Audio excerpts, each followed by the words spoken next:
那个武大嫂啊，就是专吃野男人的浪荡女子。你看看，这不就说明了问题了吗？要叫别人做这种事情，我可能真不信。放在郝佑三身上，我相信他能干出这种傻事儿。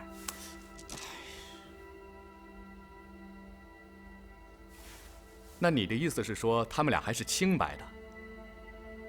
你看那个红玉，陪他喝喝酒，唱唱曲儿，他就同情他，要给他赎身。这个武大嫂曾经救过他，是他的救命恩人，他做这种事情难道不正常吗？那按你的意思是，这个郝佑三还是一个有情有义的好男人？嫁鸡随鸡，嫁狗随狗。我已经嫁给你了，请你不要再跟我提其他男人了，好吗？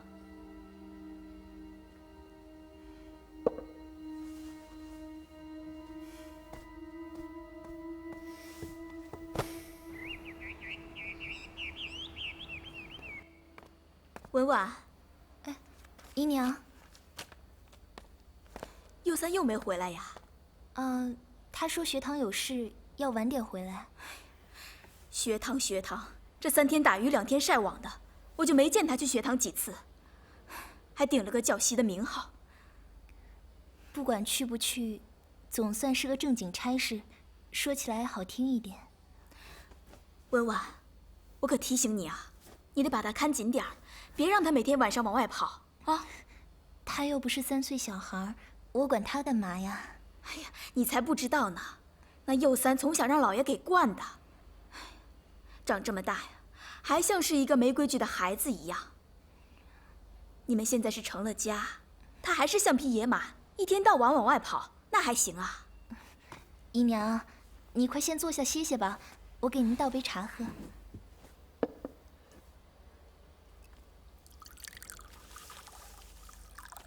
你又看的是治理国家的书啊？啊，我看的是沈三白的《浮生六记》。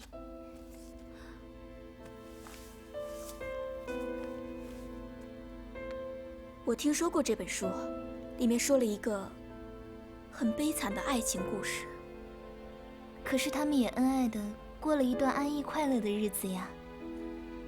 是啊，有这段恩爱的日子，所有的悲苦也就无所谓了。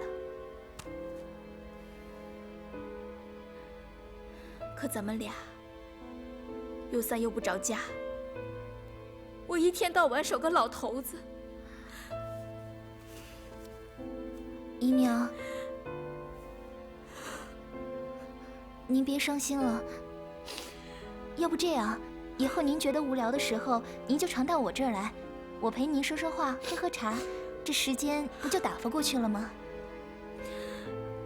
林黛玉说：“风刀霜剑严相逼。”你还年轻，我是一天一天的老下去了。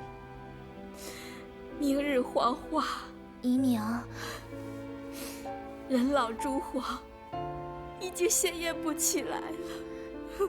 姨娘，你快别这样啊！哎，对了，姨娘，我今天画了一幅金鱼的画，您看我画的好不好看？来，您看。哎呀，你画的是咱们后花园的金鱼吧？对啊，您看像不像？哎呀，你看这一条一条的小金鱼，都在咧着嘴笑呢。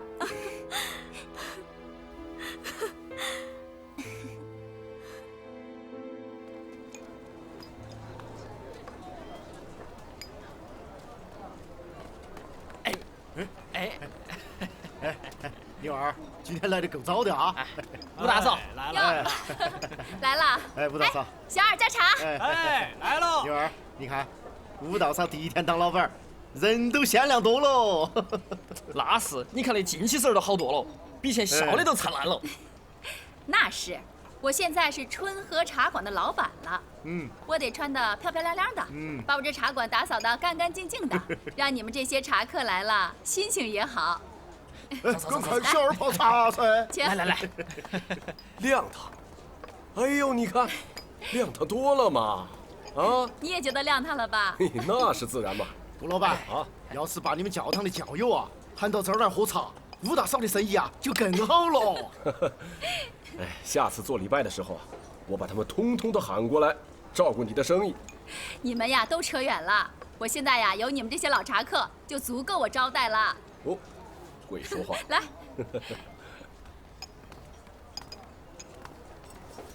哎，吴大嫂，你的信。我的信。哎，顾老板，你帮我看看，我不认字儿。哦，这个是你男人从亚洲来的信。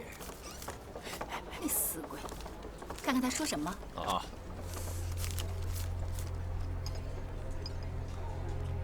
他说他在亚洲啊，升职了，嘉奖了，还说啊想你。他还让你啊到亚洲去跟他团聚呢。那个鬼地方，我才不去。你不听他的呀？我从来就没听过他的。开始就让我去亚洲，我都没去。现在我把春和茶馆盘下来了，怎么可能去他那儿啊？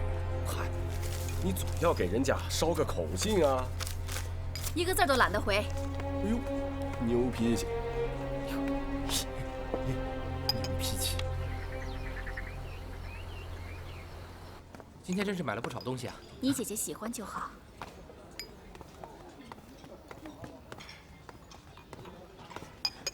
来，来，你请坐。龙二小，啊不，该叫你黄太太了。啊，苏先生，你一个人来逛劝业场？多拉多啊，清楚。啊，坐下来喝杯茶吧。那就多谢了。来，你茶。这位是？啊，这位是黄来生的侄子，从新进来的，叫楚用。这位是苏少爷。哎，看你的模样，是个学生吧？我辈已经不兴这种迂腐老礼了。啊，多谢指教。哎呀，这一出魁门还是闻名些，这一入魁门，简直重温旧梦了。苏少爷果然是留过学的，思想真的是很开阔。哎，苏前辈，哎，我有这么老吗？哦，没有没有，我是觉得你和我表婶儿是同一个辈分的，所以按辈分来说，我应该称你为前辈。苏先生还没有娶亲呢，你叫前辈确实是有点过分了。哎，就快了。哎，苏前辈，那你怎么看现在这部宪法呢？它到底是什么性质啊？性质？我指的是它是君主立宪还是民主立宪？你说这个话未免天足了吧？大清朝还是一个皇权国家，怎么立宪也立不到民主上去。我就是不懂，才向您请教。其实，我们有最好的榜样，就是日本。假设把日本的一切拿到中国做个翻盘，也许中国也是一个东亚强国了。那你怎么理解革命党呢？你很爱学吗？革命党没那么简单。革命党不能把他们当成土匪，一般都是上等阶级，与乡绅的关系千丝万缕。要我说呢，抓到他们，最好黑办，当土匪办。苏先生，真是想不到，您这么憎恨革命党啊！啊，我就是从大清朝的角度说说，要真是这么办，我也是不赞同的。楚用，我更没有想到你还对政治这么感兴趣。哎，表婶儿，你是不知道，现在学堂里面啊，除了那些数理化知识外，一拨人像苏前辈一样，主张君主立宪，然后还有一群人呀，是支持革命党的。那你呢？我可能两者各取一半吧。要不得，你这脚踩两只船，小心翻船啊！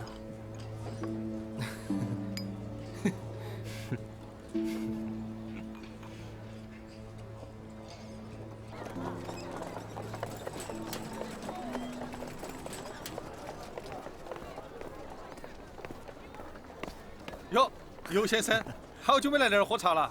是啊，我刚从外县回来。尤先生，吴大嫂。哎呦，你可算回来了！你外出这么久，我们可是好一通找你呀。是吗？吴大嫂，那还是我们的老板了。真的假的？改朝换代了？那是。是真的吗，吴大嫂？那还有假呀？哎，去给尤先生泡一壶最好的茉莉花茶来。好，要得。吴大嫂，那我就在这儿恭喜发财，财源广进啊！同喜同喜。哎，你先去把郝先生请来，我来泡茶。好，正好我还要找他呢。他呀，也正好要找你呢。来，请。谢谢。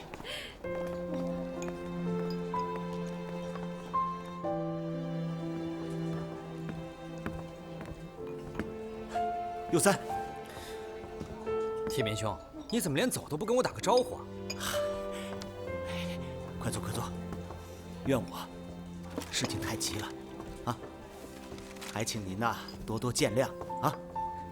铁面兄，你好像瘦了，也晒黑了。嗨，我本来就是个黑瘦的人呢，啊。哎，说说，最近怎么样？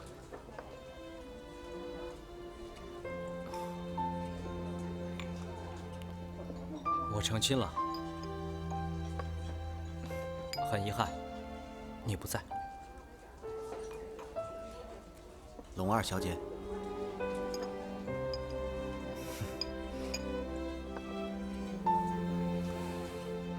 铁面兄，我也没办法，父母之命。坐下，坐下，坐下。郝有三，你太让我失望了，你。我就知道你会这么说，可是你也不在成都，没人给我出主意啊。你们俩不是已经都定了情了吗？怎么又会节外生枝？这是你的人生大事啊！你怎么自己弄得这么糟啊？我不理解，我不理解。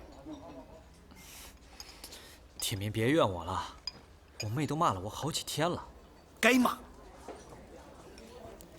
铁面兄，为了这段幸福的婚姻，我真的已经鼓足了勇气。为了爱情，哪怕是被我爹赶出公馆，哪怕是过贫苦的生活，我也要永远跟他在一起。如果成都容不下我们，那我们就浪迹天涯。可是最后是他，他不敢面对母亲，以死逼婚。之后给我写了封绝情信。当时我真的很痛苦，很绝望，连死的心都有。你的意思是说，他也成亲了？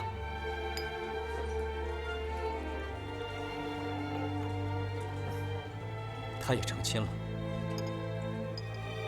他做了官太太，她嫁给了黄兰生。黄兰生，他不是最讨厌他吗？我也不明白，他为什么要这么做。他给我留的那封信说他如何难过，说他拗不过母亲，只好认命。你想，她这么新潮的女子都认命了，我这个旧家少爷还能怎么办呢？不可能，不可能！我是说什么也不会信的。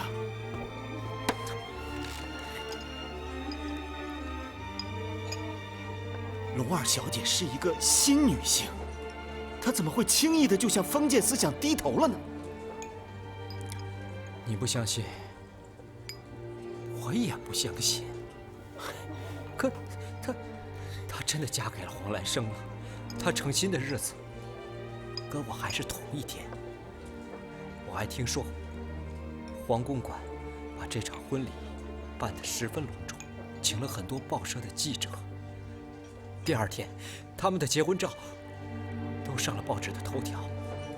我妹妹还拿报纸给我看，我真的不敢看。我的眼泪只能往自己的心里流。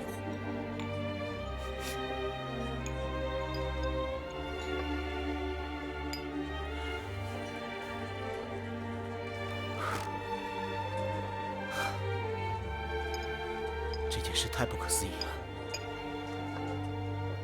对了，你们在成亲之前见过面吗？把话已经说明白了吗？说清楚了吗？我们见过面，我想问他，他是不是真心的？可是没等我问，他就把我骂得狗血淋头。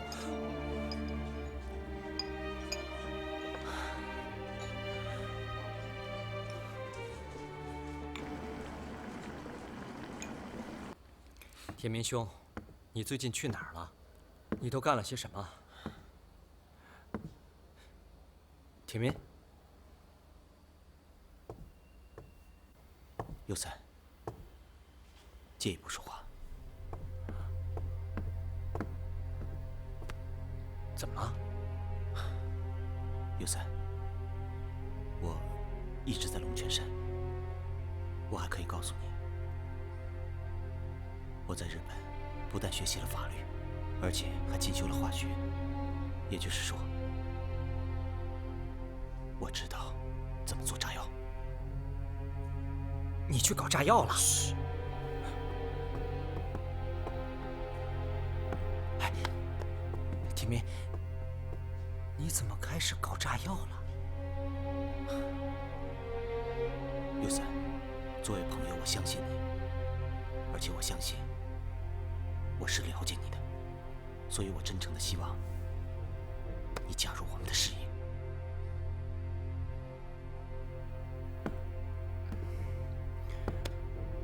铁明兄，我敬重你，我也理解你做的一切。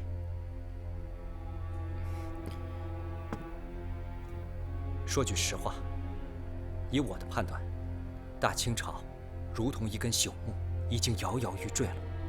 只要你再这么一推，一定会垮台的。对呀，右三。可是我不行。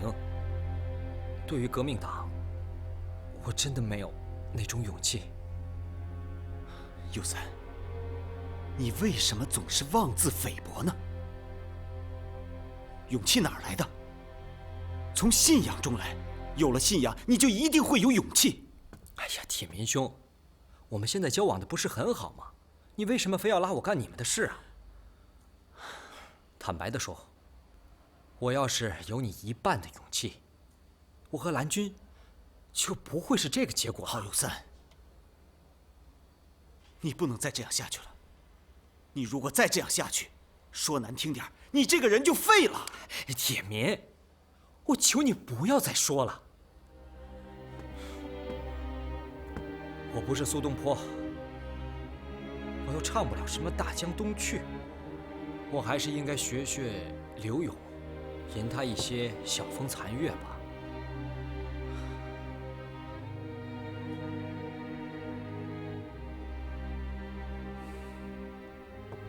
郝有三，现在是什么时候？现在是民智初开，泱泱中华都酝酿着巨变。你一个堂堂7尺男儿，难道就没有抱负吗？有铁民，你爱怎么说就怎么说，你就当我没有抱负，没有理想。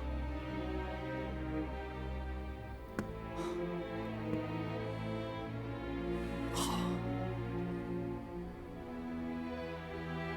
志不同道不同，怎么做朋友？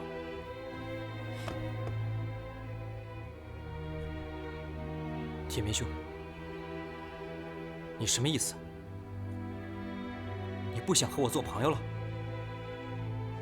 有你这样的朋友在身边，只会让我意志消沉。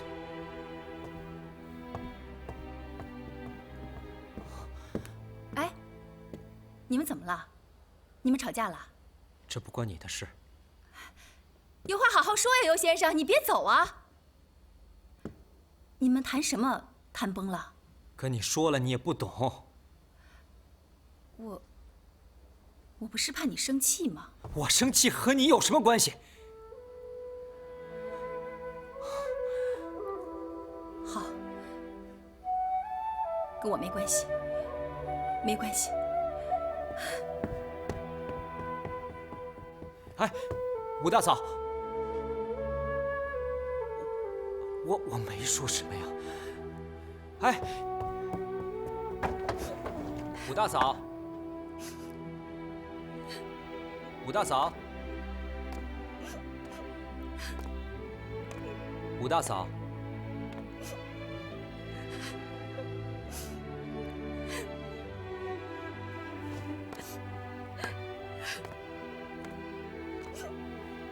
武大嫂，我刚才说什么不合适的话，得罪你了？你说话没有不合适，但是你得罪我了。你说完这句话，我更不明白你的意思了。连我自己都不明白我是怎么了。我家那个死鬼喝多了打我骂我，我都没有掉过一滴眼泪。可是你今天在茶馆里平平常常的几句话，我听了我心里就特别难受，特别委屈。吴大嫂，我……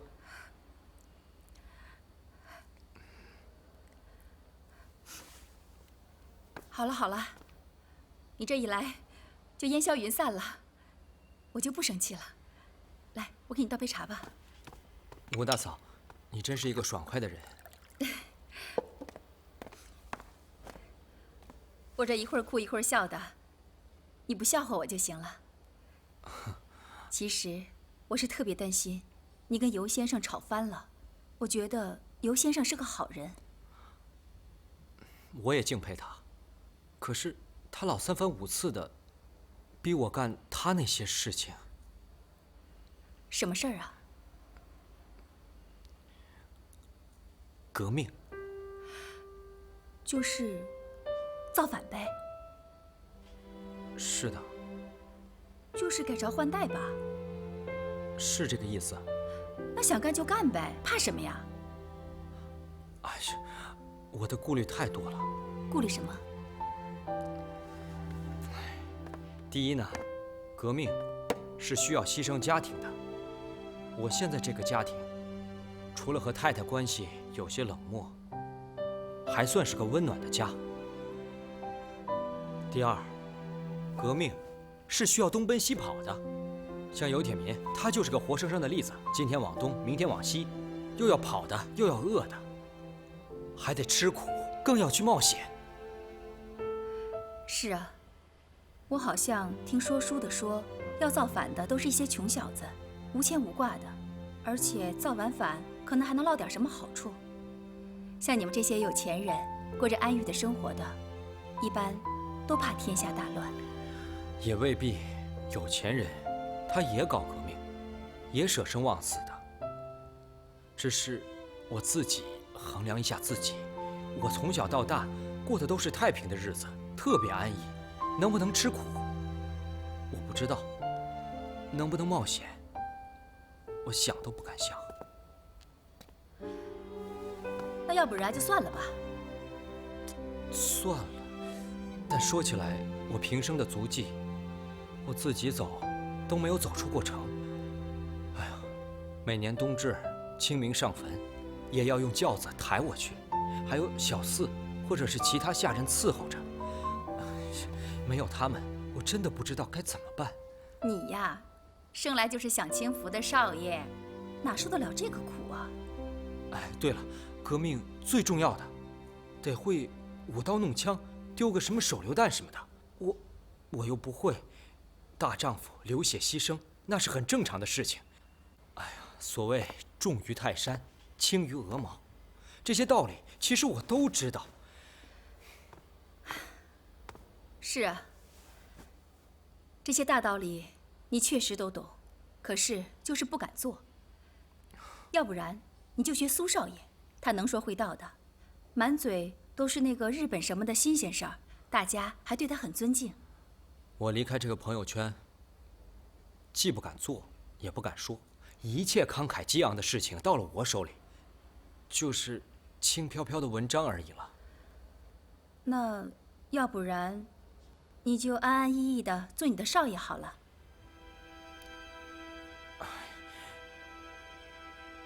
吴大嫂，作为一个有文化的年轻人，在这个民智初开的变革时代，怎么能没所作为呢？唉，那倒也是。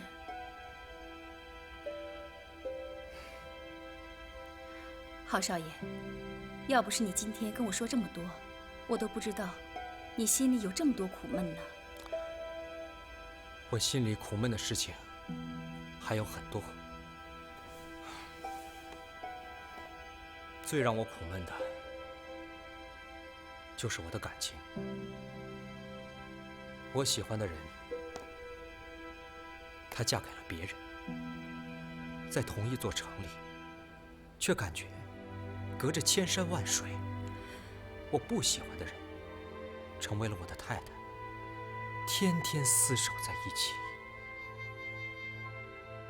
我妹说我是一个一点男子气概都没有的男人，连我最好的朋友也说我没有抱负，没有理想，还要和我绝交。你说我这是什么人啊？你是一位好人，你是一个有情有义的好男人。吴大嫂，谢谢你能这么说。以后你心里有什么话，就来跟我说吧。说有什么用？说出来总比憋在心里好吧。虽然有一些话我也听不懂，但是只要是你说的，我都爱听。吴大嫂，郝少爷，你知道吗？你对我的恩情，我都不知道该怎么回报了。你在我的心里，就像一块宝贝，我喜欢极了。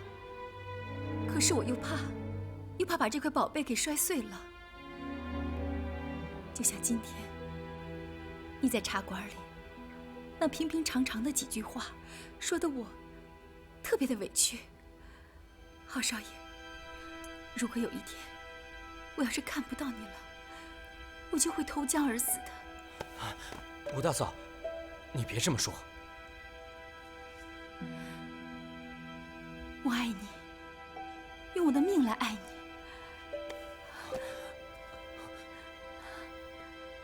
郝少爷，郝少爷，我的人虽然给过别人，那是不得已的事情，可是我的心从来没有给过别人。就在今天，我要把我的心给你，我要把我的一切都给你。吴大嫂，不能这样。吴大嫂，我喜欢你，是因为你的眼睛长得像龙兰君。我对你好，那是真心的，我不需要你回报。我也不能娶你做小妾，我也不能经常来这里。我如果和你那样的话，我心里会很不安的。郝少爷，你不需要经常来这里，我也从来没有想过做你的小妾。即便你把我看成龙兰君，一切都随你。吴大嫂，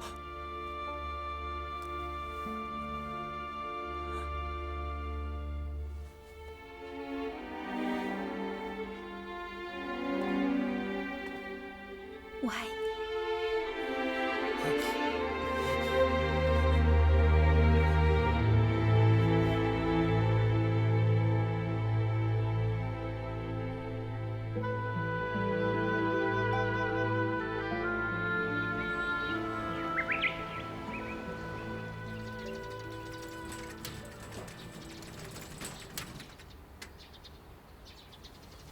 那给你。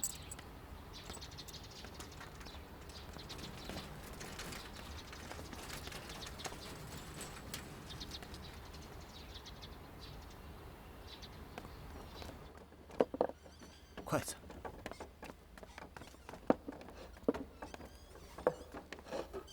哥，快点儿！好。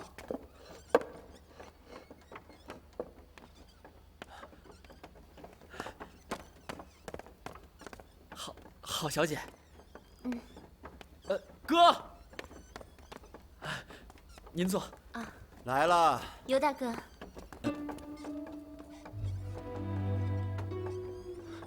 湘云，你怎么来了？快坐，一起吃。我听我哥说你们住在这儿，所以我就找来了。吃饭了吗？来，吃饭啊。哥啊，我去拿副碗筷。啊，去吧。不用了。来，一起吃点啊。提明哥，我是为我哥的事情过来的。你们吵嘴的事情我都知道了，他心里非常的难过。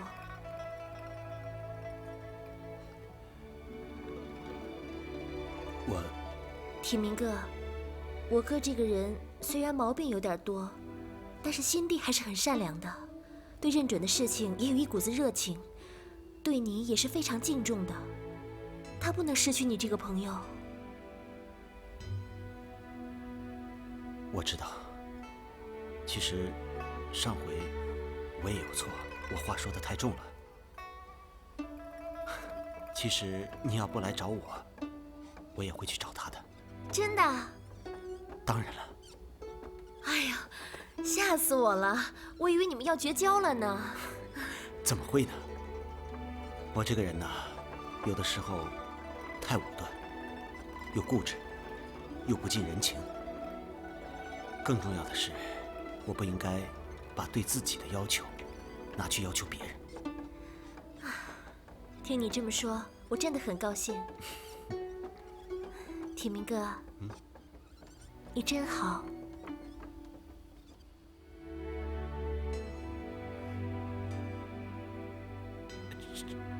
吃饭吧。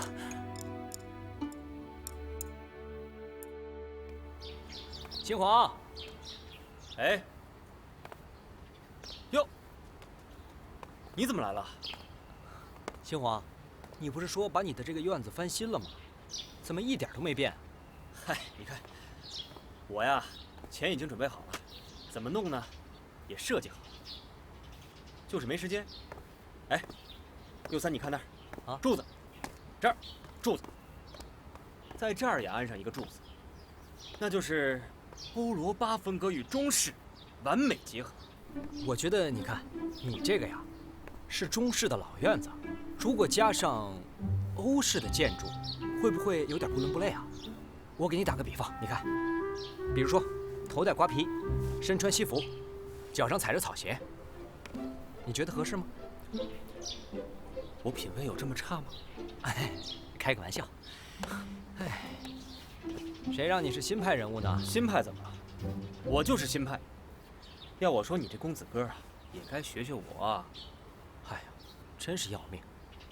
你要我学维新，有铁民啊，想让我当革命党，真是左右为难啊。有铁民回来了？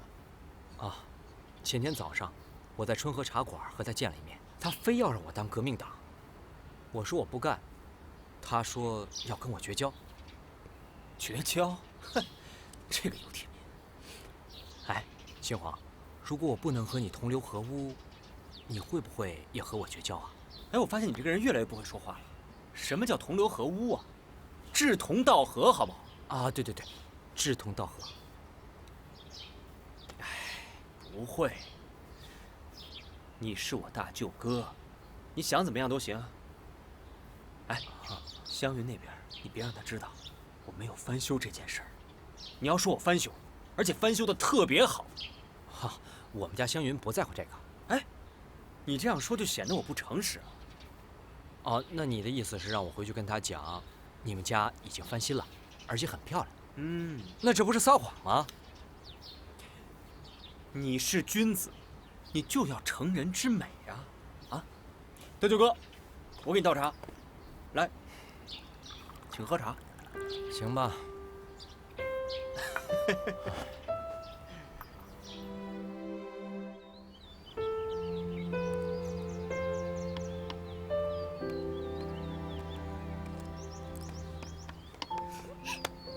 哥，我去找过铁明哥了。啊？他说啊，他说的都是气话，他是不会真的和你绝交的。不过，他是很希望你在思想上能够有所进步的。他还说了，不该要求你跟他做一样的事情。不过，如果有一天你真的参加革命了，他还是很高兴的。好吧，好吧，我努力总行了吧？这还差不多。哎，对了，妹，今天我去找苏新华了，他们家那个院子呀，重新翻修了。我跟你讲，可洋气了。跟我有什么关系啊？对，跟你是没什么关系。他说他想尽快把你娶回家。他说娶就娶啊？对，他说娶，你可以不嫁，但爹那边怎么办？你拗得过爹吗？拗不过也得拗。车到山前必有路。哼，你什么意思啊？到时候我去找铁明哥，就告诉他我喜欢他，也要做革命党。你就真的这么喜欢游铁民吗？我对他高山仰止，景行行止。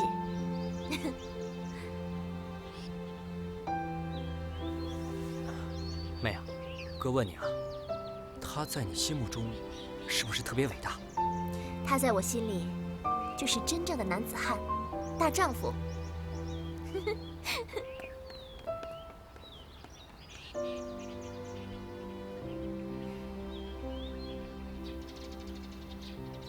铁民啊，龙泉山革命党搞炸弹的事儿，是不是跟你有关系啊？新华啊，你觉得呢？一定有。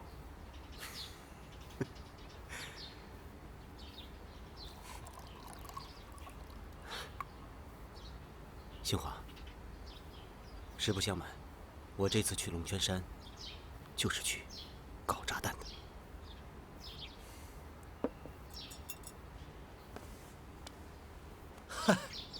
你们这些革命党啊，有的时候真挺让人佩服的。新华，我们相交多年，虽然我知道你的见解、你的主张，但是我更认为我们的抱负和志向有相同的地方，我和你有相似的地方，所以我真心的希望你能成为我的同志。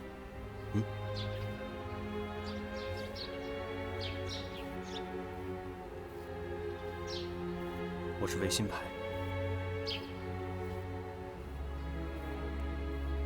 不过我也看得出来，满清皇权现在靠立宪是无法解决问题的。虽然我加入不了你们的组织，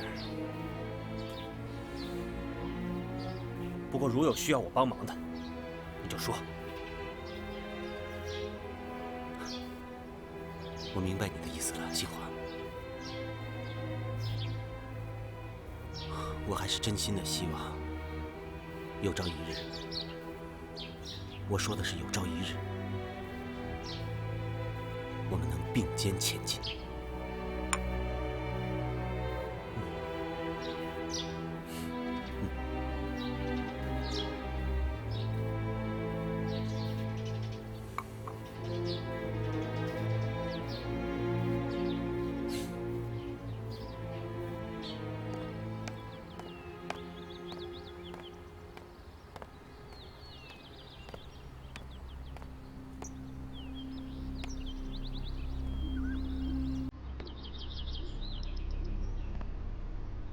苏先生，这么急找我有什么事儿吗？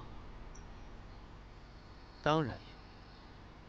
我今天来，是想给你一个升官发财的机会。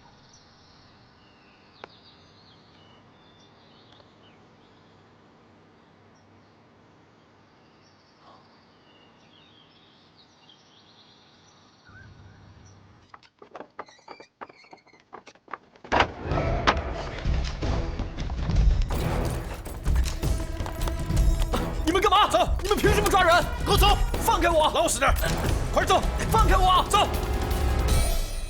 佑三呐，你得劝劝你妹妹，她跟苏少爷的婚事，你爹说很快就要办。为什么要这么着急呢？他还没有想通呢，让他再缓一缓吧。哎呦，我才不急着嫁闺女呢。是你爹着急，他看中了这个乘龙快婿。娘，你对苏亲王、游铁民是怎么看的？我的看法有用吗？一切还不得随着你爹那个老东西啊！娘，那总有看法吧？你说来听听。要说从人品上吧，我还是更喜欢游铁民。娘，好眼光。可惜他是个革命党。革命党怎么了？又不是猛兽。我告诉你，娘年轻的时候，凡是朝廷不喜欢的，你娘我就喜欢，我就敢跟那些太太小姐们争辩，她们谁都说不过我。娘，您那时候就这么新潮啊？哎呀，什么潮不潮啊？我们那个年代啊，也没这些词儿。只是娘年轻的时候啊，心里有什么想法，我就敢说出来。可是自从嫁给你爹，你娘就变了。变成什么样了？朝廷不喜欢的，你娘我也不敢喜欢了。